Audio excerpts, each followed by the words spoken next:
مادہ منویہ کا اخراج انسانی جسم کی ضرورت ہے، یا تو وہ میاں بیوی کی قربت کی صورت میں خارج ہوگا یا پھر وہ احتلام کی شکل میں نکلے گا۔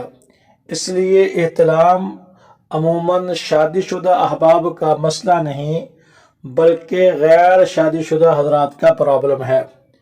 مہینے میں ایک آدھ مرتبہ احتلام کا ہو جانا کوئی خطرے کی بات نہیں بلکہ ایک فطری عمل ہے، البتہ اس سے زیادہ یہ قابل تشویش بھی ہے اور محتاج علاج بھی ہے۔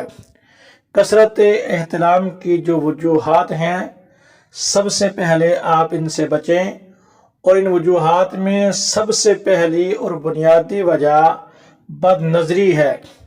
بد نظری جہاں گناہ کبیرہ ہے، وہاں انسانی صحت کے لیے زہر قاتل بھی ہے۔ گندی فلمیں، ننگے سین دیکھنا یہ بھی بد نظری کے زمرے میں آ جاتا ہے۔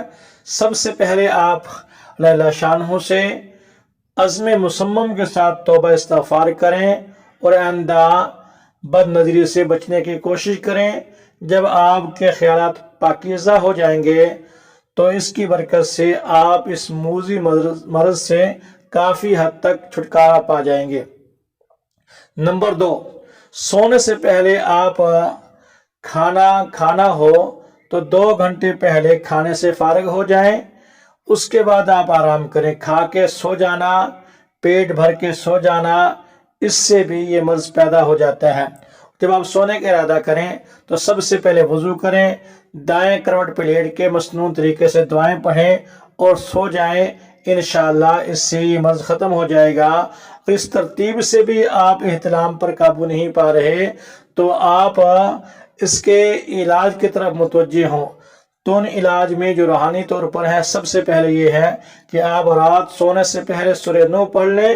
سورہ نو نہیں پڑھ سکتے، سورہ طارق پڑھ لیں، پھر دائیں ہاتھ کی شہادت کی انگلی سے اپنے سینے پر لفظ عمر لکھ لیں اور سورہ معارج کو لکھ کر اپنے پاس رکھ لیں۔